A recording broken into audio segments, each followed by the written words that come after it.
Welcome back. Dharmasthala ಬುರುಡೆ ರಹಸ್ಯ ಇದೆಯಲ್ಲ, ಇದು ತನಿಖೆ ನಡೆದಷ್ಟು ಕೂಡ ಅನೇಕ ಅಂಶಗಳು ಗೊತ್ತಾಗ್ತಾ ಇದೆ ಒಂದ್ ಕಡೆ, ಮತ್ತೊಂದು ಕಡೆಯಲ್ಲಿ ಬಗೆದಷ್ಟು ಈ ರಹಸ್ಯಗಳು ಬಯಲಾಗ್ತಾ ಇದೆ. ಕೊಡಗು ಜಿಲ್ಲೆಯಲ್ಲಿ ಈ ಬುರುಡೆ ಗ್ಯಾಂಗ್ ಕಾಣಿಸಿಕೊಂಡಿತ್ತು ಅನ್ನುವಂತ ವಿಚಾರ ಈಗ ಗೊತ್ತಾಗ್ತಾ ಇರೋದು. ಕೊಡಗು ಜಿಲ್ಲೆಯಲ್ಲಿ ಕಾಣಿಸಿಕೊಂಡಿದ್ರು ಯಾಕೆ? 2024ರ ಡಿಸೆಂಬರ್ನಲ್ಲಿ ಈ ಬುರುಡೆ ಗ್ಯಾಂಗ್ ಕಾಣಿಸಿಕೊಂಡಿತ್ತು. ಯಾರ್ಯಾರಿದ್ರು ಆ ಬುರುಡೆ ಗ್ಯಾಂಗ್ ಅಂತಂದ್ರೆ, ಜಯಂತ್ ಟೀಮ್ ಧರ್ಮಸ್ಥಳ ಸಂಘದ ಮಹಿಳೆಯರನ್ನ ಸೇರಿಸಿ ಗೊಂದಲ ಸೃಷ್ಟಿ ಮಾಡಿದ್ರು. ಧರ್ಮಸ್ಥಳ ಸಂಘದ ವಿರುದ್ಧ ಈ ಬುರುಡೆ ಗ್ಯಾಂಗ್ ದೂರು ಕೂಡ ಕೊಡಿಸಿತ್ತು. ಸುಂಟಿಕೊಪ್ಪ, ವಿರಾಜಪೇಟೆ ಸೇರಿ ವಿವಿಧ ಕಡೆಗಳಲ್ಲಿ ದೂರನ್ನ ಕೊಡಿಸಿತ್ತು ಈ ಟೀಮ್. ಬುರುಡೆ ಗ್ಯಾಂಗ್ ಮೇಲೆ ಎಸ್ಪಿಗೆ ದೂರನ್ನ ನೀಡಿದ್ದಾರೆ. ಈಗ ಭಕ್ತರು ನಿರೀಕ್ಷೆಯಂತೆ ಸಹಕಾರ ಸಿಗದ ಹಿನ್ನೆಲೆಯಲ್ಲಿ ಈ ಬುರುಡೆ ಟೀಮ್ ಆ ನಂತರದಲ್ಲಿ ಕಾಲ್ಕಿತ್ತಿತ್ತು. ಧರ್ಮಸ್ಥಳ ವಿರುದ್ಧ ಈ ಬುರುಡೆ ಗ್ಯಾಂಗ್ ಹಾಗಾದ್ರೆ ಹಿಂದಿನಿಂದಲೂ ಕೂಡ ಷಡ್ಯಂತ್ರಗಳನ್ನ ನಡೆಸ್ತಾ ಇತ್ತ ಅನ್ನುವಂತ ಅನುಮಾನಗಳು ಈಗ ದಟ್ಟವಾಗ್ತಾ ಇದೆ. ನನ್ನ ಹೆಸರು ಗೀತಾ. ನಾನು ವಿರಾಜಪೇಟೆ ನೆಹರು ನಗರದಲ್ಲಿ ವಾಸ ಇದ್ದೀನಿ. ನಾನು ವಿರಾಜಪೇಟೆ ನೆಹರು ನಗರದಲ್ಲಿರುವ ಶ್ರೀ ಕ್ಷೇತ್ರ ಧರ್ಮಸ್ಥಳ ಸಂಘದ ಸುಬ್ರಹ್ಮಣ್ಯ ಸಂಘದಲ್ಲಿ ನಾನು 3 ವರ್ಷಗಳಿಂದ ವ್ಯವಹಾರ ಮಾಡ್ತಾ ಇದ್ದೀನಿ. ಈಗ ಒಂದು 4 ತಿಂಗಳಿಂದ ನಾನು ಒಂದು 4 ಲಕ್ಷ ಸಾಲ ತಗೊಂಡು ಒಂದು ಸ್ವಂತ ಉದ್ಯೋಗನ ನಾನು ಶುರು ಮಾಡಿದ್ದೀನಿ. ಪ್ರಾರಂಭದಲ್ಲೆಲ್ಲ ಚೆನ್ನಾಗಿ ಹೋಗ್ತಾ ಇತ್ತು, ಚೆನ್ನಾಗಿ ನಾನು ವ್ಯಾಪಾರ ಎಲ್ಲ ಮಾಡ್ತಾ ಇದ್ದೆ. ಆದ್ರೆ ನನ್ನ ಮಕ್ಕಳ ಅನಾರೋಗ್ಯದ ಕಾರಣದಿಂದಾಗಿ ನನಗೆ ಬೇರೆ ಬೇರೆ ಮೈಕ್ರೋ ಫೈನಾನ್ಸ್ ಗಳಲ್ಲೆಲ್ಲ ಸಾಲ ತಗೋಬೇಕಾಯ್ತು, ಬೇರೆ ಕಡೆ ಕೈ ಸಾಲಗಳು ಕೂಡ ತಗೊಳ್ಬೇಕಾಯ್ತು. ಇದರಿಂದ ನನಗೆ ಸ್ವಲ್ಪ ಸಂಘಗಳಿಗೆ ಕಟ್ಟಲಿಕ್ಕೆ ಸಮಸ್ಯೆ ಆಗ್ತಾ ಇತ್ತು. ಹಾಗೆ ನನಗೆ ಬೇರೆ ಮೈಕ್ರೋ ಫೈನಾನ್ಸ್ ಗಳಿಂದ ಕೂಡ ನನಗೆ ತುಂಬಾ ಕಿರುಕುಳ ಆಗ್ತಾ ಇತ್ತು. ಈ ಒಂದು ಉದ್ದೇಶದಿಂದ ನನಗೆ ತುಂಬಾ ಕಷ್ಟ ಆಗ್ತಾ ಇದೆ. ನನಗೆ ಸಂಘಗಳಿಗೆ ಕಟ್ಟಲಿಕ್ಕೆ ಆಗ್ತಾ ಇಲ್ಲ. ನನಗೆ ಸ್ವಲ್ಪ ಕಾಲಾವಕಾಶ ಕೊಡ್ಬೇಕು ಅಂತ ಹೇಳಿ ನಾನು ಎಲ್ಲ ಮೈಕ್ರೋ ಫೈನಾನ್ಸ್ ಸಂಸ್ಥೆಯ ಮುಖ್ಯಸ್ಥರ ಹತ್ರ ಎಲ್ಲ ಕೇಳ್ಕೊಂಡಿದ್ದೆ. ಆದ್ರೆ ನನಗೆ ಇದು ಕೊಡ್ಲಿಲ್ಲ, ಅವರು ನನ್ನ ಕಷ್ಟಕ್ಕೆ ಸ್ಪಂದಿಸಲಿಲ್ಲ. ಹಾಗಾಗಿ ನಾನು ನಮ್ಮ ಊರಿನ ಒಬ್ರು ಮುಖಂಡರಾದಂತಹ ಡಾಕ್ಟರ್ ದುರ್ಗಾ ಪ್ರಸಾದ್ ಡಾಕ್ಟರ್ಲಿ ನನ್ನ ಸಮಸ್ಯೆನ ನಾನು ಹೇಳ್ಕೊಂಡೆ. ಅವರು ಈ ರೀತಿ ಇದೇ ವಿಚಾರಕ್ಕೆ ಸಂಬಂಧಪಟ್ಟಂತೆ ಡೀಟೇಲ್ಸ್ ಅನ್ನ ಕೊಡ್ತಾರೆ ನಮ್ಮ ಪ್ರತಿನಿಧಿ ಅನುಕಾರ್ಯಪ್ಪ. ದೂರವಾಣಿ ಸಂಪರ್ಕದಲ್ಲಿದ್ದಾರೆ. ಅನುಕಾರ್ಯಪ್ಪ, ಗಮನಿಸ್ತಾ ಇದೀವಿ ಜಯಂತ್ ಈ ಧರ್ಮಸ್ಥಳದ ಒಂದಷ್ಟು ಸಂಘದ ಮಹಿಳೆಯರ ಜೊತೆಲಿ ಕಾಣಿಸಿಕೊಂಡಿರೋದು ಈಗ ಸಾಕಷ್ಟು ಅನುಮಾನಗಳನ್ನ ಹುಟ್ಟಾಕ್ತಾ ಇದೆ, ಅನುಮಾನಗಳು ದಟ್ಟ ಆಗುವಂತೆ ಮಾಡ್ತಾ ಇದೆ. ಆತನ ಅಸಲಿ ಪ್ಲಾನ್ ಹಾಗಾದ್ರೆ ಏನಾಗಿತ್ತು, ಏನಂತ ದೂರನ್ನ ಕೊಡಿಸಿತ್ತು ಈ ಬುರುಡೆ ಗ್ಯಾಂಗ್? ಡೀಟೇಲ್ಸ್ ಏನೇನಿದೆ ಅನುಕಾರ್ಯಪ್ಪ? ಅಶ್ವಿನಿ, ಇದು ಕಳೆದ ಡಿಸೆಂಬರ್ ಅಲ್ಲಿ ಏನು ಒಂದು ಕಾರ್ಯಾಚರಣೆ ನಡೆಸಿದ್ರು ಕೊಡಗು ಜಿಲ್ಲೆಯಲ್ಲಿ. ಅವರು ನಡೆಸಿದಂತ ಕಾರ್ಯಾಚರಣೆ, ಅವ್ರ ಜನರನ್ನು ಸೇರಿಸಿರುವಂತದ್ದು, ಮತ್ತೆ ಇದೊಂದು ಮಹಿಳೆ ಈಗ ಮಾತಾಡಿರುವಂತದ್ದು ನಾನು ಕಳಿಸಿದ್ದೇನೆ. ಅದನ್ನೆಲ್ಲ ನೋಡಿದ್ರೆ ಇವರು ಮೊದಲೇ ಆಗಿ ಧರ್ಮಸ್ಥಳ ಹಾಗೂ ವೀರೇಂದ್ರ ಹೆಗ್ಗಡೆ ವಿರುದ್ಧ ಒಂದು ಷಡ್ಯಂತ್ರ ಮಾಡ್ತಾ ಇದ್ರ ಅಂತ ಹೇಳುವಂತದ್ದು ಅನುಮಾನ ಬರ್ತಾ ಇದೆ. ಯಾಕೆಂದ್ರೆ ಅವರು ಬಂದು ಇಲ್ಲಿ ಆ ಮಹಿಳಾ ಧರ್ಮಸ್ಥಳ ಸಂಘ ಇದೆ, ಸಂಘಕ್ಕೆ ಸೇರಿದಂತ ಮಹಿಳೆಯರನ್ನು ಕೆಲವು ಕಡೆ ಸೇರಿಸಿ ಅವರು ಈ ಮೈಕ್ರೋ ಫೈನಾನ್ಸ್ ಆಗ ಒಂದು ಹಾವಳಿ ಇತ್ತು. ಅವತ್ತು ಮೈಕ್ರೋ ಫೈನಾನ್ಸ್ ಬಗ್ಗೆ ಸರ್ಕಾರ ಒಂದು ನಿರ್ಧಾರವನ್ನು ತೆಗೆದುಕೊಂಡಿತ್ತು. ಈ ಸಂದರ್ಭ ಯಾರು ದುಡ್ಡು ಕಟ್ಟೋದು ಬೇಡ ಅಂತ ಹೇಳುವಂಥದ್ದು. ಈ ಸಂದರ್ಭ ಇದನ್ನು ಬಳಸಿಕೊಂಡು ಅವರು ಇದೇ ಸಂದರ್ಭ ಬಂದು ಧರ್ಮಸ್ಥಳ ಸಂಘದ ವಿರುದ್ಧ ಇವರು ಷಡ್ಯಂತ್ರ ಮಾಡಿರುವಂತದ್ದು. ಅಂದ್ರೆ ಬೇರೆ ಮೈಕ್ರೋ ಫೈನಾನ್ಸ್ ಬೇರೆ ಬೇರೆ ಇದೆ, ಅವರ ಬಗ್ಗೆ ತಲೆ ಕೆಟ್ಟಿಕೊಂಡಿಲ್ಲ. ಈ ಮಹಿಳೆಯರು ಸೇರಿದವರು ಕೂಡ ಬೇರೆ ಬೇರೆ ಕಡೆಗಳಿಂದ ನಾವು ಸಾಲ ಪಡೆದುಕೊಂಡಿದ್ದೀವಿ ಅಂತ ಹೇಳಿ ಇವರಿಗೆ ದೂರು ಕೊಡುವಾಗ ಅದೆಲ್ಲ ಬೇಡ, ಅದೆಲ್ಲ ಸಣ್ಣ ಪುಟ್ಟ ಸಂಘಟನೆ ಏನಾಗಲ್ಲ, ಹಣ ಕಟ್ಟೋದಿದ್ರು ನಡೆಯುತ್ತೆ, ಧರ್ಮಸ್ಥಳ ಹಾಗೂ ವೀರೇಂದ್ರ ಹೆಗ್ಗಡೆ ಏನಿದೆ ಅವರ ವಿರುದ್ಧವೇ ನೀವು ದೂರು ಕೊಡ್ಬೇಕಂತ ಹೇಳಿ ಒತ್ತಾಯಪೂರ್ವಕವಾಗಿ ಅವರೇ ಬರ್ಕೊಡುವಂಥದ್ದು, ಅವರೇ ಬರ್ಕೊಂಡು ಈ ಮಹಿಳೆಯರು ಸಹಿ ಹಾಕಿಸಿ ದೂರು ಕೊಡುವಂಥದ್ದು ಮಾಡಿದ್ದಾರೆ ಅಂತ ಹೇಳುವಂತ ಆ ಮಹಿಳೆ ಈಗ ಮಾತಾಡಿದ ಮಹಿಳೆ ಹೇಳಿರುವಂಥದ್ದು. ನಾವು ಧರ್ಮಸ್ಥಳ ಹಾಗೂ ವೀರೇಂದ್ರ ಹೆಗ್ಗಡೆಯವರ ಬಗ್ಗೆ ನಾವು ಮಾತಾಡಲೇ ಇಲ್ಲ, ಆದ್ರೂ ಕೂಡ ಅವರು ಅದನ್ನು ಬರೆದುಕೊಂಡು ದೂರು ಕೊಟ್ಟಿದ್ದಾರೆ ಅಂತ ಹೇಳುವಂಥದ್ದು. ಮತ್ತೆ ಅವರ ಈ ಷಡ್ಯಂತ್ರ ಗೊತ್ತಾಗಿ ಕಾರ್ಯಾಚರಣೆ ಮಾಡ್ತಾ ಇದೆ ಅಂತ ಗೊತ್ತಾಗಿ ಭಕ್ತಾಭಿಮಾನಿಗಳಂತ ಇದ್ದಾರೆ ಧರ್ಮಸ್ಥಳದ, ಅವರು ಹೋಗಿ ಎಸ್ಪಿಗೆ ನಮ್ಮ ಇದು ಕೊಡಗು ಎಸ್ಪಿಗೆ ಅದೇ ಸಂದರ್ಭ ದೂರ ಕೊಟ್ಟಿದ್ದಾರೆ. ನಂತರ ಎಸ್ಪಿ ಅವರು ಕೂಡ ಪೊಲೀಸ್ ಸ್ಟೇಷನ್ಗೆಲ್ಲ ಮಾಹಿತಿಯನ್ನು ಕೊಟ್ಟು ಈ ರೀತಿ ಅನಾವಶ್ಯಕವಾಗಿ ಈ ರೀತಿ ಇದು ಮಾಡ್ತಿದ್ದಾರೆ ಅಂತ ಹೇಳುವಂಥದ್ದು. ನಂತರ ಅವರು ಆ ಒಂದು ಕಾರ್ಯಾಚರಣೆಯನ್ನು ಕೈ ಬಿಟ್ಟು ಹೋಗಿರುವಂತದ್ದು ಗೊತ್ತಾಗಿದೆ. ಅಂದ್ರೆ ಅವರು ಆ ದೂರನ್ನು ಯಾರು ಕೊಟ್ಟಿದ್ರು, ವಿರಾಜಪೇಟೆ, ಕುಶಾಲನಗರ, ಸುಂಟಿಕೊಪ್ಪ ಮೊದಲಾದ ಕಡೆ ದೂರನ್ನು ಕೊಟ್ಟಿದ್ದಾರೆ. ಆ ದೂರನ್ನು ಕೂಡ ಆಮೇಲೆ ಹಿಂದೆಗೆ ತೆಗೆದುಕೊಳ್ಳುವಂತ ಕೆಲಸ ಕೂಡ ಆಗಿದೆ. ಇದೆಲ್ಲ ನೋಡುವಾಗ ಅವರು ಒಂದು ವರ್ಷದಿಂದ ಈ ಕಾರ್ಯಾಚರಣೆ ವ್ಯವಸ್ಥಿತವಾಗಿ ಒಂದು ಷಡ್ಯಂತ್ರ ಮಾಡ್ತಿದ್ದಾರಾ ಅಂತ ಹೇಳುವಂತ ಅನುಮಾನ ಈಗ ಬರ್ತಾ ಇರುವಂತದ್ದು. ಅಶ್ವಿನಿ, ಅನುಕಾರ್ಯಪ್ಪ, ಅದರ ಜೊತೆಯಲ್ಲಿ ಹಿಂದಿನಿಂದಲೂ ಕೂಡ ಒಂದು ವರ್ಷದಿಂದ ಗಮನಿಸಿದ್ರೆ ಈ 40% ಇಂಟ್ರೆಸ್ಟ್ ತಗೊಳ್ತಾರೆ ಧರ್ಮಸ್ಥಳ ಸಂಘದವರು ಅನ್ನುವಂತ ಒಂದಷ್ಟು ಅಭಿಯಾನಗಳನ್ನ ಕೂಡ ಮಾಡಿಸ್ತಾ ಇದ್ರು ಇದೇ ಗ್ಯಾಂಗ್ ಅನ್ನುವಂತ ವಿಚಾರ. ಅದೇ ವಿಚಾರಕ್ಕೆ ಏನಾದ್ರು ಕಂಪ್ಲೇಂಟ್ ಕೊಟ್ಟಿರೋದಾ, ಅಥವಾ ಈಗ ಈ ಧರ್ಮಸ್ಥಳ ಸಂಘದ ಮಹಿಳೆಯರು ಏನ್ ಹೇಳ್ತಾ ಇದ್ದಾರೆ ಈ ಜಯಂತ್ ವಿರುದ್ಧ ಏನಾದ್ರೂ ವಿಚಾರಗಳನ್ನ ಮಾತಾಡಿದ್ದಾರೆ ಇದ್ರ ಬಗ್ಗೆ?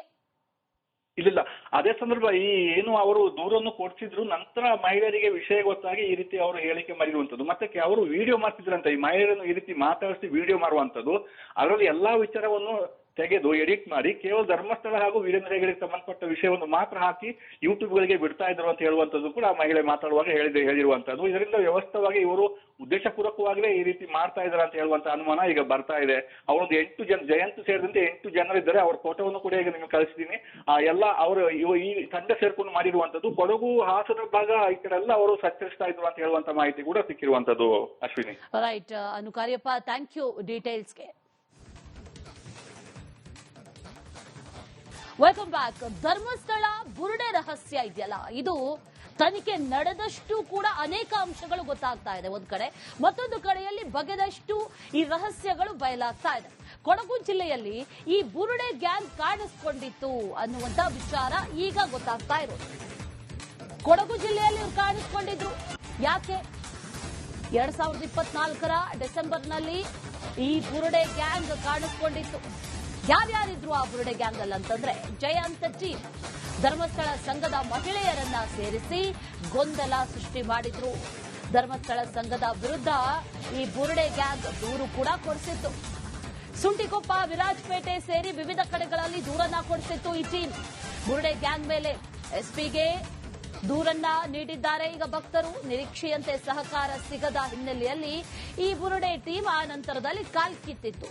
ಧರ್ಮಸ್ಥಳ ವಿರುದ್ಧ ಈ ಬುರುಡೆ ಗ್ಯಾಂಗ್ ಹಾಗಾದ್ರೆ ಹಿಂದಿನಿಂದಲೂ ಕೂಡ ಷಡ್ಯಂತ್ರಗಳನ್ನ ನಡೆಸ್ತಾ ಇತ್ತ ಅನ್ನುವಂತ ಅನುಮಾನಗಳು ಈಗ ದಟ್ಟವಾಗ್ತಾ ಇದೆ. ನನ್ನ ಹೆಸರು ಗೀತಾ. ನಾನು ವಿರಾಜಪೇಟೆ ನೆಹರು ನಗರದಲ್ಲಿ ವಾಸ ಇದ್ದೀನಿ. ನಾನು ವಿರಾಜಪೇಟೆ ನೆಹರು ನಗರದಲ್ಲಿ ಇರುವ ಶ್ರೀ ಕ್ಷೇತ್ರ ಧರ್ಮಸ್ಥಳ ಸಂಘದ ಸುಬ್ರಹ್ಮಣ್ಯ ಸಂಘದಲ್ಲಿ ನಾನು 3 ವರ್ಷಗಳಿಂದ ವ್ಯವಹಾರ ಮಾಡ್ತಾ ಇದ್ದೀನಿ. ಈಗ ಒಂದು 4 ತಿಂಗಳಿಂದ ನಾನು ಒಂದು 4 ಲಕ್ಷ ಸಾಲ ತಗೊಂಡು ಒಂದು ಸ್ವಂತ ಉದ್ಯೋಗನ ನಾನು ಶುರು ಮಾಡಿದ್ದೀನಿ. ಪ್ರಾರಂಭದಲ್ಲೆಲ್ಲ ಚೆನ್ನಾಗಿ ಹೋಗ್ತಾ ಇತ್ತು. ಚೆನ್ನಾಗಿ ನಾನು ವ್ಯಾಪಾರ ಎಲ್ಲ ಮಾಡ್ತಾ ಇದ್ದೆ. ಆದ್ರೆ ನನ್ನ ಮಕ್ಕಳ ಅನಾರೋಗ್ಯದ ಕಾರಣದಿಂದಾಗಿ ನನಗೆ ಬೇರೆ ಬೇರೆ ಮೈಕ್ರೋ ಫೈನಾನ್ಸ್ಗಳಲ್ಲೆಲ್ಲ ಸಾಲ ತಗೋಬೇಕಾಯ್ತು. ಬೇರೆ ಕಡೆ ಕೈ ಸಾಲಗಳು ಕೂಡ ತಗೊಳ್ಬೇಕಾಯ್ತು.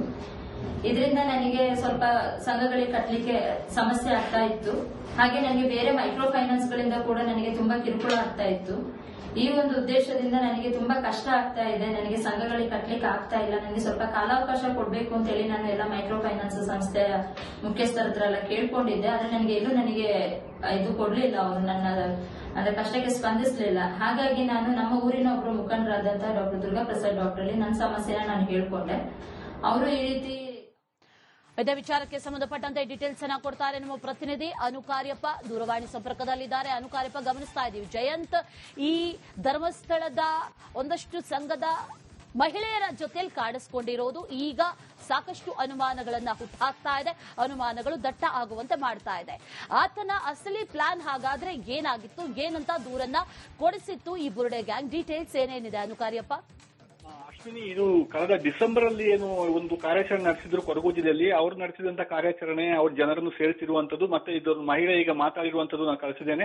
ಅದನ್ನೆಲ್ಲ ನೋಡಿದ್ರೆ ಇವರು ಮೊದಲೇ ಆಗಿ ಧರ್ಮಸ್ಥಳ ಹಾಗೂ ವೀರೇಂದ್ರ ಹೆಗ್ಗಡೆ ವಿರುದ್ಧ ಒಂದು ಷಡ್ಯಂತ್ರ ಮಾಡ್ತಾ ಇದ್ರ ಅಂತ ಹೇಳುವಂತದ್ದು ಅನುಮಾನ ಬರ್ತಾ ಇದೆ. ಯಾಕಂದ್ರೆ ಅವರು ಬಂದು ಇಲ್ಲಿ ಆ ಧರ್ಮಸ್ಥಳ ಸಂಘ ಇದೆ, ಸಂಘಕ್ಕೆ ಸೇರಿದಂತ ಮಹಿಳೆಯರನ್ನು ಕೆಲವು ಕಡೆ ಸೇರಿಸಿ ಅವರು ಈ ಮೈಕ್ರೋ ಫೈನಾನ್ಸ್ ಆಗ ಒಂದು ಹಾವಳಿ ಇತ್ತು. ಅವತ್ತು ಮೈಕ್ರೋ ಫೈನಾನ್ಸ್ ಬಗ್ಗೆ ಸರ್ಕಾರ ಒಂದು ನಿರ್ಧಾರವನ್ನು ತೆಗೆದುಕೊಂಡಿತ್ತು. ಈ ಸಂದರ್ಭ ಯಾರು ದುಡ್ಡು ಕಟ್ಟೋದು ಬೇಡ ಅಂತ ಹೇಳುವಂತದ್ದು. ಈ ಸಂದರ್ಭ ಇದನ್ನು ಬಳಸಿಕೊಂಡು ಅವರು ಇದೇ ಸಂದರ್ಭ ಬಂದು ಧರ್ಮಸ್ಥಳ ಸಂಘದ ವಿರುದ್ಧ ಇವರು ಷಡ್ಯಂತ್ರ ಮಾಡಿರುವಂತದ್ದು. ಅಂದ್ರೆ ಬೇರೆ ಮೈಕ್ರೋ ಫೈನಾನ್ಸ್ ಬೇರೆ ಬೇರೆ ಇದೆ, ಅವರ ಬಗ್ಗೆ ತಲೆ ಕೆಟ್ಟಿಕೊಂಡಿಲ್ಲ. ಈ ಮಹಿಳೆಯರು ಸೇರಿದವರು ಕೂಡ ಬೇರೆ ಬೇರೆ ಕಡೆಗಳಿಂದ ನಾವು ಸಾಲ ಪಡೆದುಕೊಂಡಿದ್ದೀವಿ ಅಂತ ಹೇಳಿ ಇವರಿಗೆ ದೂರು ಕೊಡುವಾಗ ಅದೆಲ್ಲ ಬೇಡ, ಅದೆಲ್ಲ ಸಣ್ಣ ಪುಟ್ಟ ಸಂಘಟನೆ ಏನಾಗಲ್ಲ, ಹಣ ಕಟ್ಟೋದಿದ್ರು ನಡೆಯುತ್ತೆ, ಧರ್ಮಸ್ಥಳ ಹಾಗೂ ವೀರೇಂದ್ರ ಹೆಗ್ಗಡೆ ಏನಿದೆ ಅವರ ವಿರುದ್ಧವೇ ನೀವು ದೂರು ಕೊಡ್ಬೇಕಂತ ಹೇಳಿ ಒತ್ತಾಯಪೂರ್ವಕವಾಗಿ ಅವರೇ ಬರ್ಕೊಡುವಂಥದ್ದು, ಅವರೇ ಬರ್ಕೊಂಡು ಈ ಮಹಿಳೆಯರು ಸಹಿ ಹಾಕಿಸಿ ದೂರು ಕೊಡುವಂಥದ್ದು ಮಾಡಿದ್ದಾರೆ ಅಂತ ಹೇಳುವಂತ ಆ ಮಹಿಳೆ ಈಗ ಮಾತಾಡಿದ ಮಹಿಳೆ ಹೇಳಿರುವಂತದ್ದು. ನಾವು ಧರ್ಮಸ್ಥಳ ಹಾಗೂ ವೀರೇಂದ್ರ ಹೆಗ್ಗಡೆಯರ ಬಗ್ಗೆ ನಾವು ಮಾತಾಡಲೇ ಇಲ್ಲ, ಆದ್ರೂ ಕೂಡ ಅವರು ಅದನ್ನು ಬರೆದುಕೊಂಡು ದೂರು ಕೊಟ್ಟಿದ್ದಾರೆ ಅಂತ ಹೇಳುವಂಥದ್ದು. ಮತ್ತೆ ಅವರ ಈ ಷಡ್ಯಂತ್ರ ಕಾರ್ಯಾಚರಣೆ ಮಾಡ್ತಾ ಇದೆ ಅಂತ ಗೊತ್ತಾಗಿ ಭಕ್ತಾಭಿಮಾನಿಗಳಂತ ಇದ್ದಾರೆ ಧರ್ಮಸ್ಥಳದ, ಅವರು ಹೋಗಿ SP ಗೆ ನಮ್ಮ ಇದು ಕೊಡಗು SP ಗೆ ಅದೇ ಸಂದರ್ಭ ದೂರನ್ನು ಕೊಟ್ಟಿದ್ದಾರೆ. ನಂತರ SP ಅವರು ಕೂಡ ಪೊಲೀಸ್ ಸ್ಟೇಷನ್ಗೆಲ್ಲ ಮಾಹಿತಿಯನ್ನು ಕೊಟ್ಟು ಈ ರೀತಿ ಅನಾವಶ್ಯಕವಾಗಿ ಈ ರೀತಿ ಇದು ಮಾಡ್ತಿದ್ದಾರೆ ಅಂತ ಹೇಳುವಂತದ್ದು. ನಂತರ ಅವರು ಆ ಒಂದು ಕಾರ್ಯಾಚರಣೆಯನ್ನು ಕೈ ಬಿಟ್ಟು ಹೋಗಿರುವಂತದ್ದು ಗೊತ್ತಾಗಿದೆ. ಅಂದ್ರೆ ಅವರು ಆ ದೂರನ್ನು ಯಾರು ಕೊಟ್ಟಿದ್ರು, ವಿರಾಜಪೇಟೆ, ಕುಶಾಲನಗರ, ಸುಂಟಿಗೊಪ್ಪ ಮೊದಲಾದ ಕಡೆ ದೂರನ್ನು ಕೊಟ್ಟಿದ್ದಾರೆ. ಆ ದೂರನ್ನು ಕೂಡ ಆಮೇಲೆ ಹಿಂದಕ್ಕೆ ತೆಗೆದುಕೊಳ್ಳುವಂತ ಕೆಲಸ ಕೂಡ ಆಗಿದೆ. ಇದೆಲ್ಲ ನೋಡುವಾಗ ಅವರು ಒಂದು ವರ್ಷದಿಂದ ಈ ಕಾರ್ಯಾಚರಣೆ ವ್ಯವಸ್ಥಿತವಾಗಿ ಒಂದು ಷಡ್ಯಂತ್ರ ಮಾಡ್ತಿದ್ದಾರಾ ಅಂತ ಹೇಳುವಂತ ಅನುಮಾನ ಈಗ ಬರ್ತಾ ಇರುವಂತದ್ದು. ಅಶ್ವಿನಿ, ಅನುಕಾರ್ಯಪ್ಪ, ಅದರ ಜೊತೆಯಲ್ಲಿ ಹಿಂದಿನಿಂದಲೂ ಕೂಡ ಒಂದು ವರ್ಷದಿಂದ ಗಮನಿಸಿದ್ರೆ ಈ 40% ಇಂಟ್ರೆಸ್ಟ್ ತಗೊಳ್ತಾರೆ ಧರ್ಮಸ್ಥಳ ಸಂಘದವರು ಅನ್ನುವಂತ ಒಂದಷ್ಟು ಅಭಿಯಾನಗಳನ್ನ ಕೂಡ ಮಾಡಿಸ್ತಾ ಇದ್ರು ಇದೇ ಗ್ಯಾಂಗ್ ಅನ್ನುವಂತ ವಿಚಾರ. ಅದೇ ವಿಚಾರಕ್ಕೆ ಏನಾದ್ರು ಕಂಪ್ಲೇಂಟ್ ಕೊಟ್ಟಿರೋದಾ, ಅಥವಾ ಈಗ ಈ ಧರ್ಮಸ್ಥಳ ಸಂಘದ ಮಹಿಳೆಯರು ಏನ್ ಹೇಳ್ತಾ ಇದ್ದಾರೆ ಈ ಜಯಂತ್ ವಿರುದ್ಧ ಏನಾದ್ರೂ ವಿಚಾರಗಳನ್ನ ಮಾತಾಡಿದ್ದಾರೆ ಇದ್ರ ಬಗ್ಗೆ? ಇಲ್ಲ, ಅದೇ ಸಂದರ್ಭ ಈ ಏನು ಅವರು ದೂರನ್ನು ಕೊಡ್ತಿದ್ರು, ನಂತರ ಮಹಿಳೆಯರಿಗೆ ವಿಷಯ ಗೊತ್ತಾಗಿ ಈ ರೀತಿ ಅವರು ಹೇಳಿಕೆ ಮಾಡಿರುವಂತದ್ದು. ಮತ್ತೆ ಅವರು ವಿಡಿಯೋ ಮಾಡ್ತಿದ್ರಂತ, ಈ ಮಹಿಳೆಯರನ್ನು ಈ ರೀತಿ ಮಾತಾಡಿಸಿ ವಿಡಿಯೋ ಮಾಡುವಂತದ್ದು. ಅದರಲ್ಲಿ ಎಲ್ಲಾ ವಿಚಾರವನ್ನು ತೆಗೆದು ಎಡಿಟ್ ಮಾಡಿ ಕೇವಲ ಧರ್ಮಸ್ಥಳ ಹಾಗೂ ವೀರೇಂದ್ರ ಹೆಗಡೆಗೆ ಸಂಬಂಧಪಟ್ಟ ವಿಷಯವನ್ನು ಮಾತ್ರ ಹಾಕಿ ಯೂಟ್ಯೂಬ್ಗಳಿಗೆ ಬಿಡ್ತಾ ಇದ್ರು ಅಂತ ಹೇಳುವಂತದ್ದು ಕೂಡ ಮಹಿಳೆ ಮಾತಾಡುವಾಗ ಹೇಳಿರುವಂತದ್ದು. ಇದರಿಂದ ವ್ಯವಸ್ಥಿತವಾಗಿ ಇವರು ಉದ್ದೇಶಪೂರ್ವಕವಾಗಲೇ ಈ ರೀತಿ ಮಾಡ್ತಾ ಇದ್ದಾರೆ ಅಂತ ಹೇಳುವಂತ ಅನುಮಾನ ಈಗ ಬರ್ತಾ ಇದೆ. ಅವರೊಂದು 8 ಜನ, ಜಯಂತ್ ಸೇರಿದಂತೆ 8 ಜನರಿದ್ದಾರೆ. ಅವ್ರ ಫೋಟೋವನ್ನು ಕೂಡ ಈಗ ನಿಮಗೆ ಕಳಿಸ್ತೀನಿ. ಎಲ್ಲ ಅವರು ಈ ತಂಡ ಸೇರ್ಕೊಂಡು ಮಾಡಿರುವಂತದ್ದು. ಕೊಡಗು, ಹಾಸನ ಭಾಗ ಈ ಕಡೆ ಎಲ್ಲ ಅವರು ಸಂಚರಿಸ್ತಾ ಇದ್ರು ಅಂತ ಹೇಳುವಂತ ಮಾಹಿತಿ ಕೂಡ ಸಿಕ್ಕಿರುವಂತದ್ದು. ಅಶ್ವಿನಿ, ರೈಟ್ ಅನುಕಾರ್ಯಪ್ಪ, ಥ್ಯಾಂಕ್ ಯು ಡೀಟೇಲ್ಸ್ಗೆ.